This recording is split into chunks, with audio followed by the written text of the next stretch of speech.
Welcome to the Better Questions Podcast, a show where we dare to go deeper.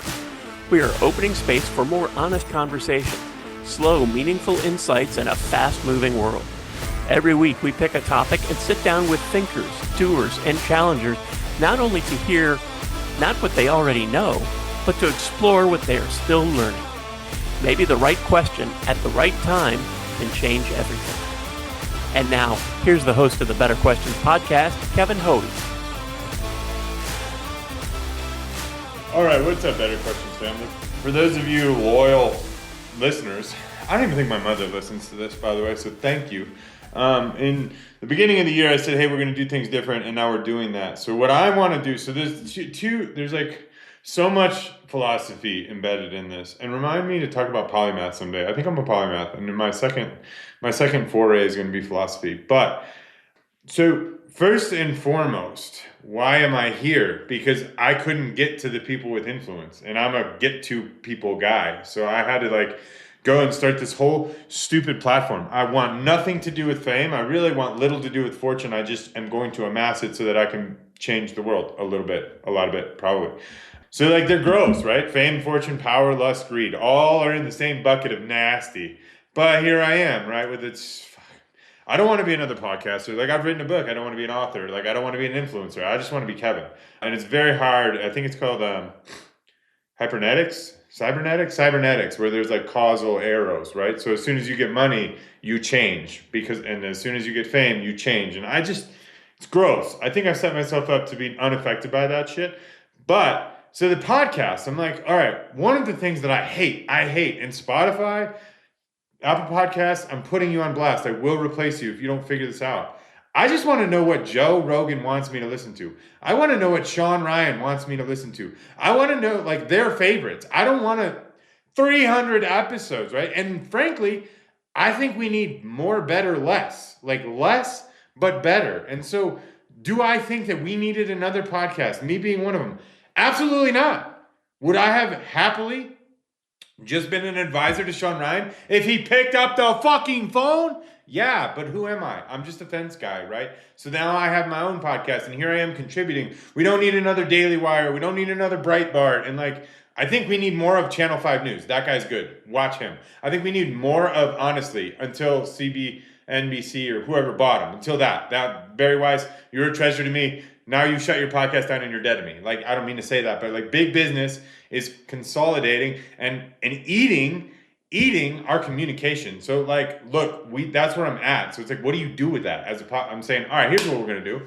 Only the best are going to be public. If it's public, it's the best of me. If you want more of me and you want to support what I'm doing, which big two things is giving the information back to the people and middle class enablement. That's what I stand for, right? If you want to support that, I promise you, I'm not going to make promises I can't keep. Big businesses, they should come for me. They should come for me. And the problem is I can't be bought. So I'm going to make a lot of problems for big tech, big pharma, big government, all of it's they're going to have a problem with me. Period, end of sentence. So cool. If you want to support that, go buy a shirt, whatever. I don't if you really want to hear about it, I'm putting all the meetings that I've had to this point. And this has been 13 years in the making, probably 2 years of meetings, a year and a half of me sticking the stupid ass phone in my face. We're ready to go. It's all going to be behind. And if you subscribe, you're not saying, hey, I want the best of Kevin's information. Because the best of Kevin's information shall be public. That is what I freely have is I freely give. And it's fucking conversation. I'm not going to monetize that in a gross way. Even if you subscribe to me, that's gross. It's a bad system. If you sponsor me, it means I support your business. Hey, shout out to Mountain Grit. I'm an investor because I think what he's doing is amazing for communities. Those are the two things. You shouldn't monetize info. You shouldn't monetize community. That is tribal. That is inherent. That is native to our being. The essence of the human existence. You can't fucking market that. You shouldn't freaking market that. I'm sorry it's explicit. I'm going to try to stop using. Somebody gave me that feedback. I'm going to try. Every time I go to say the F word, I'm going to say love. And I've told them to just edit it in. So for the love of God, those two things are gross. So I will not participate. And I knew this. I knew this after college that in order to have influence, you had to you had to be economically sound. That's the first place they kill you. And then you have to be impermeable, right? Because if they can't buy you, then they're going to, I have no doubt. Well, I don't want to get into it. Whatever. So Those two things are no-goes for me. I'm losing a lot of money on this podcast. We've got over 100 episodes recorded, and it's cost. I didn't do it the cheapest way. I wouldn't want to tell the story about how I did it. It's like I had to just set it in motion and go. And so I don't want to play the gross game. I don't support AG1. I don't want them supporting my podcast. I'll never do that. But I don't like, so there's this wrestling match of like, well, you're just throwing up content to be a content, like you're just doing what they do, is just throw shit at a wall. You need 2 recordings a week and blah, blah. And my buddy, one of my most invested buddies was like, yo, dude, like that was no good. You shouldn't put it up. And it's like, who am I to say that? Like this person took a chance on me, came, spent an hour with me. Maybe it wasn't my best facilitation, but out of respect for them, like I got to put it up. Like I just had one with a guy and I'm like, ooh, I don't, I enjoyed talking to him. It was interesting, but like there were things said that I'm like, I don't really want to support that. But what do you do? Because he came on the show. Do you say, hey man, I'm censoring you? No, I'm anti-censorship. So anyway, those ones so all that to say, if it's mediocre, if it is not a primer for a future conversation for me, it's not something I'm super curious about and invested in, and it's not thought-provoking for the audience, which will be decided by a committee, not me. If it's not thought-provoking for the audience, we'll put it behind the paywall. As like, hey, I mean, if you want to hear all the conversations, you can go there. And it's like, well, so you're going to put the worst of I don't want to say it's the worst. It's the most intriguing, the best conversations that I have, I want everybody to be able to hear. I don't want to put it behind the paywall. I don't want to it's always frustrated me. And then, yeah, the things that are most meaningful for me, everybody, what I freely have, I can freely give, right? And so why are you doing that? It's like, one, to be different, two, because that's how it should be in my world.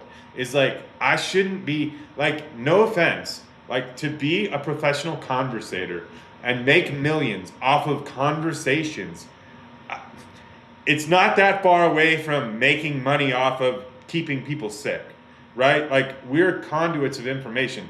Another source I love, Real News No Bullshit. Like you should, hopefully he supports it. Also Ground News. Hey, if you want to support it, those are companies that you got, those that we freely have it, we freely give it. I know Real News No Bullshit is after the same thing. Again, because I don't have a following, because that's how we grade people, like a bunch of idiots. Like all you have to do to have a following is show yourself naked. That's how we grade a man right now. But anyway, like I couldn't get to him, right? I would love to just stack hands with him. So anyway, yeah, I just don't want to participate in that arena. So yeah, I've taken all the shows that mean something to me, right? I'm either curious about it, or it's a passion of mine, or it's a primer for a future conversation for me. And we're going to leave those up. And then we're going to tease the other ones that are like, I mean, I'm not saying they're not interesting. It was funny. One of the worst conversations I had, my buddy was like, that was awesome. And I'm like, okay, yeah. So I'm going to give it to a committee to say, hey, is this thought-provoking? Is this different? If it is, we put it public. If it isn't, we put it behind the paywall. And like if you're interested in what we're doing, like subscribe. Not because I want you to like subscribe to my voice or what I think, because that circular causal arrow will mess me up, right? If I have 500,000 people subscribing to me that I'm beholden to, like it's going to be very difficult to just be me, right? And that's why I don't want to be on the algorithm adjusting my own social media. I just my voice must be unimpeded, and I want to go to the comments, and I want to exist with everybody that's in the comments. It's another gross part of this whole game, is like the comments are what built all of these influencers, and like they don't talk to them. Well, also we need to do better in the comments. Like stop being a-holes in comments. Like that's you. That is your voice. Like so we get into story later. There's some great story theology. The story's everything. Like cows mew, birds sing, wolves howl. Like we story. Like that's who. Trace it back. Why did we tell the first story? It was to communicate across generations and across borders. That's why we told the first story. So when did the market take over? When it consumed our means of communication. And that's when we lost our ability to community well, right? And community's everything. Freaking bozos. Like, if you're getting this personally from me, it means, hey, I'd love you to be one of the 5 to 7 up to 12 committee members that listens to all my stuff and like decides go or no go. Majority will rule. I'll have one vote in there, and it'd mean the world to me. And frankly, I'll say an arrogant statement. I think I curious better than JRE. I think I conversate better than Sean Ryan.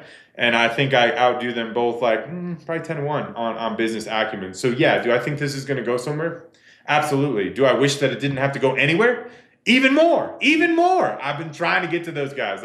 And I've watched JRE trying to have the conversations that I want to see, and it's too hard. So, and I'll give you guys what's my greatest gift of this podcast. It'll be when I get a Muslim and a Christian in a room, and we break bread together, and we spend a weekend together, and we walk away, and there's not a whole lot that we disagree about, other than a few nuanced points, and we can focus on the X, the circle of the X of the road, and not get so caught in the T. You go left and I go right. It's insane. I firmly believe that ideology is the most dangerous thing to humans. And I'll leave you with this, and I've probably said it. It's somebody tell me why World War III is a thing. Why is it advantageous for China and America to be at odds with each other about resources rather than aligned in creating more resources, right? I mean, if you got good reason, just make sure it's an eternal reason that we can't overcome.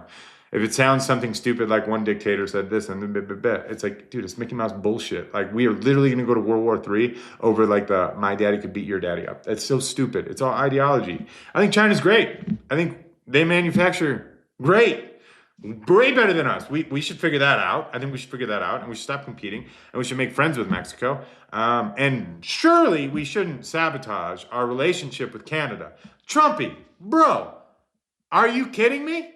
Keep your friends close and your enemies closer. You want your enemy in Canada's pocket? Dude, go they're peaceful people. They don't want to fight with us. I don't even think they're that mad that we beat them in hockey. They're very peaceful people. Can you just go make nice, please? Or let me do it? Let me do it. Dude, we don't want China to be friends with Canada. Yes or no? Well, dude, your tactics aren't working for that. Let's slow it down. Forget the tariffs. Canada and Mexico, you're protected class. We love you because we're neighbors. Can we just do that? So we're just going to go on inquiries. I'm going to focus on these inquiries. Right now, what is a man? What is a man supposed to be? That's one. Two, what about porn? What is porn having? And three, single mothers. Why can't we take care of our single mothers? Why have we not tried? And then four, what about the kids? Why can we do better for our kids? Education, big brother, big sister. There's thousands of young boys, and I have a little brother now, that are just looking for a mentor. And for 2 to 4 hours a month, you could keep a kid from going to juvie. You could keep a kid from going to jail. And once they're in the system, I think there's a 70% statistic that they stay in the system. Why the fuck? Why in the love? Sorry. Why in the love? We can fix that. We can fix that. It's all we, the community of America, the community of your state, your city. Just come on. But we're going to focus there. But this is one of them for me. It's I would love to, I know there's some really good thinkers. I think Sam Harris, hey bro, I've been trying to talk to you for a long time. I'm not a scholar. I don't have a PhD. I think it's bullshit that's how you grade people. I'll take you to school on business. I'd F you up in business. So can I come on your pod? Am I worthy? If I had a bigger following, if I had wrote a book, I have wrote a book. I just don't want to publish it because I don't want to be an author. We don't need more books. It's gross. It's the easiest way to monetize is to sell a book for $50 to 1,000 people. I mean, it's nasty. Anyway, the question, so let's say it's 5. Question number 5 is for the good thinkers, the Sam Harris's, the deep and thoughtful, the mindful. There's a lawyer that put a post up is that believe that Trump is unraveling the fabric of the country. I want to understand that. And I think the greatest claim that they make is that he's going to hold on to power. And because I'm afraid that he might, I tend to give it credence. I'm okay, they're not talking about nothing. I don't see it. And so this would be, Mr. Trump, I've written you a letter. I think I needed a P.O. box on the return. I'm sure you've written me back. Maybe not. We'll write you another one. But bro, I would encourage you and all the senators to make a really strong stand and say, hey, if there's any problem with the election, we had 3 years to fix it and we didn't. Because then we know. You did on purpose.